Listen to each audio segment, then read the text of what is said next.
பூமி முழுவதும் தீமையாலும் அநீதியாலும் நிறைந்த காலம் அது. மனிதர்களின் எண்ணங்களும் செயல்களும் தேவனை வருத்தும் அளவுக்கு மாறியிருந்தன. அந்த இருண்ட உலகத்தில் ஒரே ஒரு மனிதன் மட்டும் வித்தியாசமாக இருந்தான்.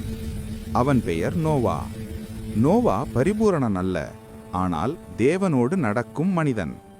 தேவன் சொன்னதை கேட்டு அதை வாழ்ந்து காட்டியவன். மக்கள் தங்கள் வழியில் சென்றார்கள்.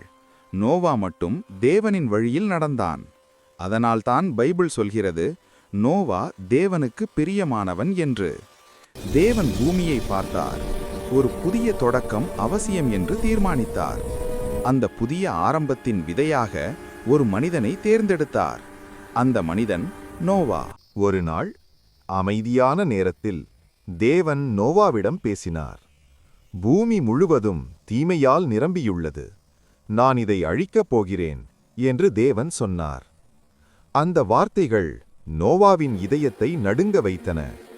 ஆனால் அதே நேரத்தில் தேவன் ஒரு வழியையும் காட்டினார். நீ ஒரு பெரிய பேழை கட்டு. நீயும் உன் குடும்பமும் அதில் காப்பாற்றப்படுவீர்கள். மழை என்றால் என்னவென்று அறியாத காலம் அது. பெருவெள்ளம் என்ற வார்த்தையே மனிதர்களுக்கு புதிது. இருந்தாலும் நோவா சந்தேகம் கேட்கவில்லை. ஏன் என்று தேவனிடம் வாதாடவில்லை. அவன் ஒரே ஒரு முடிவெடுத்தான். தேவன் சொன்னால் அது போதும். அந்த நாளிலிருந்து நோவாவின் வாழ்க்கை 2 பகுதிகளாக மாறியது. தேவனின் எச்சரிக்கை, ஒரு புதிய உலகின் தொடக்கமாக. தேவன் சொன்னபடி நோவா பேழை கட்டத் தொடங்கினான். அது ஒரு சிறிய வேலை அல்ல, மாபெரும் பேழை. வனாந்தரத்தின் நடுவில். மக்கள் பார்த்தார்கள், பிறகு சிரித்தார்கள். மழையா, வெள்ளமா என்று கேலி செய்தார்கள். ஒவ்வொரு மரத்துண்டும் ஒரு விசுவாசத்தின் அடையாளம். ஒவ்வொரு அடியும் தேவனை நம்பிய முடிவு. சில நாட்களில் அல்ல, பல ஆண்டுகள். சிரிப்புகள் நிற்கவில்லை, ஆனால் நோவாவின் கை நிற்கவில்லை. மக்கள் நோவாவை பார்த்தார்கள். தேவன் நோவாவின் உள்ளத்தை பார்த்தார். மனிதர்களின் குரல் சொன்னது, நிறுத்து. தேவனின் குரல் சொன்னது, தொடரு. நோவா ஒரே குரலை தேர்ந்தெடுத்தான். அதுவே அவனின் உயிரையும் உலகின் எதிர்காலத்தையும் காப்பாற்றிய குரல். பேழை கிட்டத்தட்ட முடிந்தது. நோவா நினைத்து கொண்டிருந்தான், அடுத்து என்ன? அப்போது ஒரு அதிசயம் தொடங்கியது. நோவா அழைக்கவில்லை, மனிதர்கள் ஓட்டவில்லை, தேவன் அழைத்தார். காடு, மலை, வெளி, எங்கிருந்தோ ஜீவராசிகள் வந்தன. 2 அமைதியாக, ஒழுங்காக. சிங்கமும் ஆடும், பறவையும் ஊர்வனவும். எதிரிகள் போல தோன்றியவை அன்று ஒன்றாக நடந்தன. மக்கள் பார்த்தார்கள். இந்த முறை சிரிக்க முடியவில்லை, ஏனென்றால் இது மனிதன் செய்ய முடியாதது. நோவா புரிந்து கொண்டான். பேழையை கட்டியது அவன், ஆனால் அதை நிரப்பியது தேவன். தேவனின் திட்டத்தில் மனிதனின் பங்கு கீழ்ப்படிதல். மீதமுள்ளதை தேவனே செய்கிறார். அனைத்து ஜீவராசிகளும் பேழைக்குள் சென்றுவிட்டன. நோவாவின் குடும்பமும் உள்ளே நுழைந்தது. வெளியில் மக்கள் நின்றார்கள். சிலர் இன்னும் சிரித்தார்கள், சிலர் சந்தேகத்துடன் பார்த்தார்கள். அப்போது ஒரு அமைதியான ஆனால் பயங்கரமான தருணம். தேவனே பேழையின் கதவை மூடினார். அந்த சத்தம் மனித வரலாற்றில் மறக்க முடியாத சத்தம். வெளியில் இருந்தவர்களுக்கு அது முடிவின் சத்தம், உள்ளே இருந்தவர்களுக்கு அது பாதுகாப்பின் சத்தம். வானம் திடீரென இருண்டது. காற்று பலமாக வீசியது. முதல் மழைத்துளி விழுந்தது. மக்கள் அப்போது புரிந்து கொண்டார்கள், தேவனின் வார்த்தை ஒருபோதும் பொய்யாகாது. ஆனால் அப்போது மிகவும் தாமதமாகிவிட்டது. மழை துளிகளாக இல்லை, வானம் திறந்தது போல நீர் கொட்டியது. 1 நாள் அல்ல, 2 நாள் அல்ல, 40 நாட்கள், 40 இரவுகள். பூமி முழுவதும் நீரால் மூழ்கியது. வீடுகள், மரங்கள், மலைகள் எல்லாம் மறைந்தன. பேழை மட்டும் நீரின் மேல் மிதந்தது. காற்று வீசியது, அலைகள் மோதி விழுந்தன. ஆனால் பேழைக்குள் இருந்தவர்கள் பாதுகாப்பில் இருந்தார்கள். அது மரத்தால் செய்யப்பட்ட பேழை அல்ல, அது தேவனின் வார்த்தையால் கட்டப்பட்ட பாதுகாப்பு. வெளியில் பயம், உள்ளே நம்பிக்கை. இந்த பெருவெள்ளம் ஒரு உண்மையை சொன்னது. தேவன் உள்ளே வைத்ததை எந்த வெள்ளமும் அழிக்க முடியாது. நாள் கணக்குகள் மாறின. வெளியில் நீர் மட்டுமே, உள்ளே காத்திருப்பு மட்டுமே. அலைகள் அடங்கின, மழை நின்றது.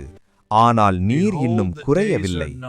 அந்த நீண்ட அமைதியில் ஒரு முக்கியமான வார்த்தையை பைபிள் சொல்கிறது. தேவன் நோவாவை நினைத்தார்.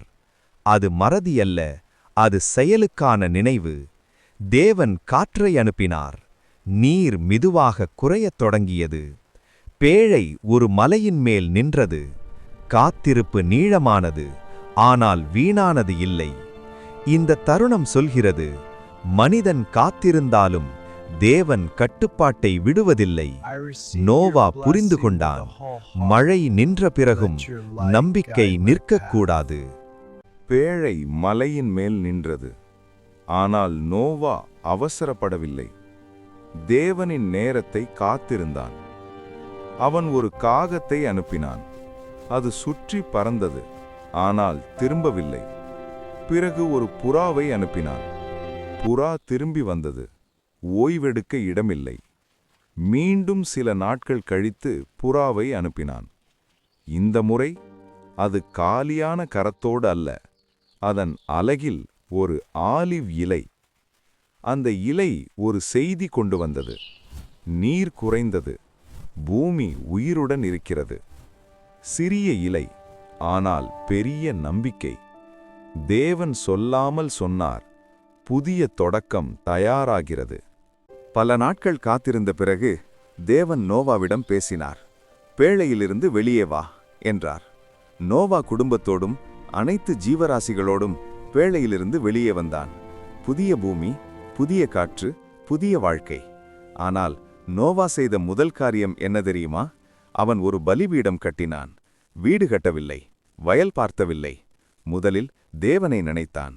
அந்த நன்றியின் பலியீட்டை தேவன் மகிழ்ச்சியுடன் ஏற்றுக்கொண்டார். இனி மனிதனை இப்படி பொறுக்க மாட்டேன் என்று இரக்கத்தோடு வாக்குறுதி கொடுத்தார். இந்த கதை சொல்லும் பாடம் புதிய தொடக்கத்தின் முதல் படி. பெருவெள்ளம் முடிந்தது. பூமி மீண்டும் அமைதியாகியது. அப்போது தேவன் நோவாவிடமும் அவன் குடும்பத்திடமும் ஒரு வாக்குறுதி கொடுத்தார். இனி இப்படிப்பட்ட பெருவெள்ளம் பூமியை அழிக்காது என்று. அந்த வாக்குறுதியின் அடையாளமாக தேவன் ஆகாயத்தில் ஒரு அழகான வானவில்லை வைத்தார். மழைக்கு பிறகு வானவில் தோன்றியது. அது தீர்ப்பின் சின்னம் அல்ல, அது இரக்கத்தின் சின்னம். நோவா வானவில்லை பார்த்தபோது பயமில்லை, நம்பிக்கை மட்டும். ஒவ்வொரு வானவிலும் இந்த உண்மையை நினைவூட்டுகிறது. தேவன் சொன்ன வார்த்தை என்றும் நிலைத்தது.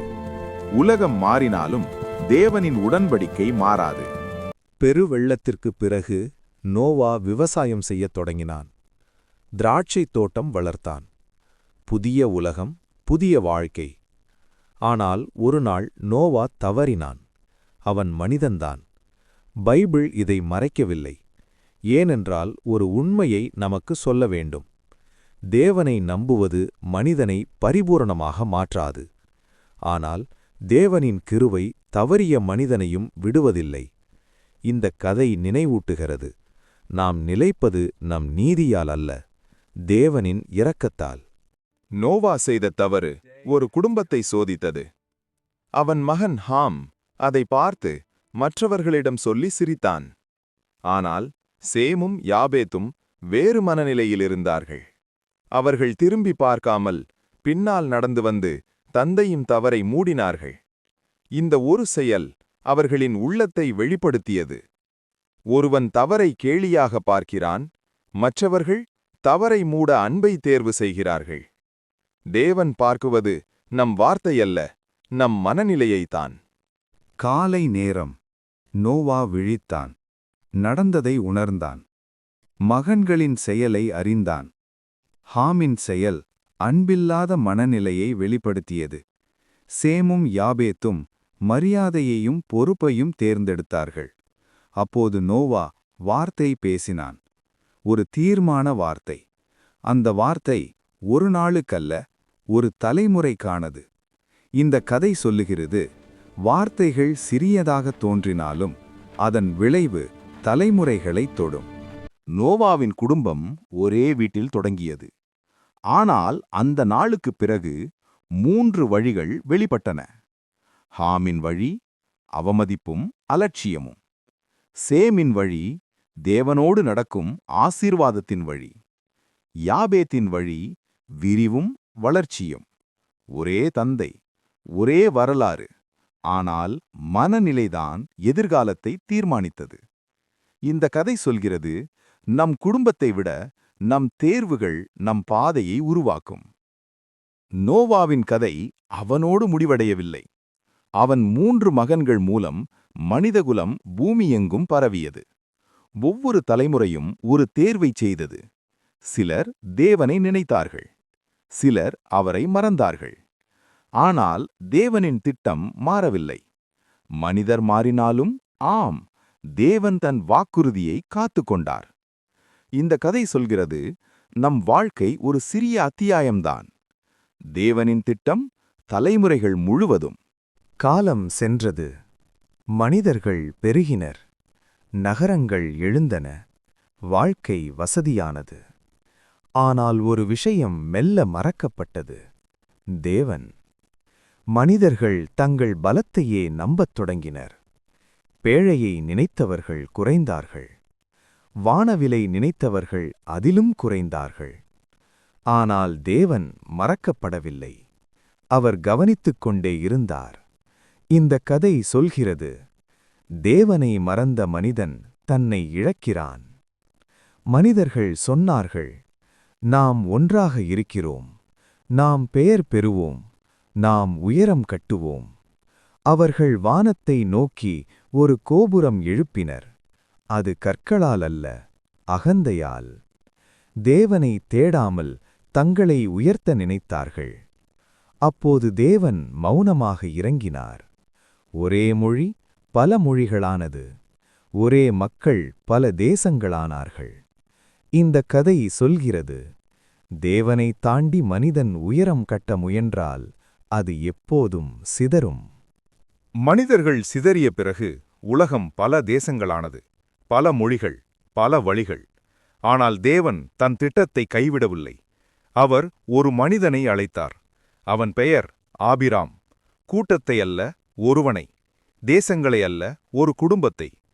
இந்த கதை சொல்கிறது, தேவன் உலகத்தை மாற்ற எப்போதும் ஒரே விசுவாசமான ஒருவனிலிருந்து தொடங்குகிறார். தேவன் ஆபிராமிடம் சொன்னார், நீ உன் தேசத்தை விட்டு புறப்படு. எங்கே என்று சொல்லவில்லை. ஆனால் ஆபிராம் கேள்வி கேட்கவில்லை. கையில் வரைபடமில்லை. முன்னால் தெளிவான பாதை இல்லை. இருந்தது ஒன்று மட்டும், தேவனின் வாக்குறுதி. அவன் தெரிந்த இடத்தை விட்டுச் சென்றான். அறியாததை நம்பிக்கையோடு ஏற்றுக்கொண்டான். இந்த கதை சொல்கிறது, நம்பிக்கை என்பது பாதையை பார்ப்பது அல்ல, தேவனை நம்பி நடப்பது.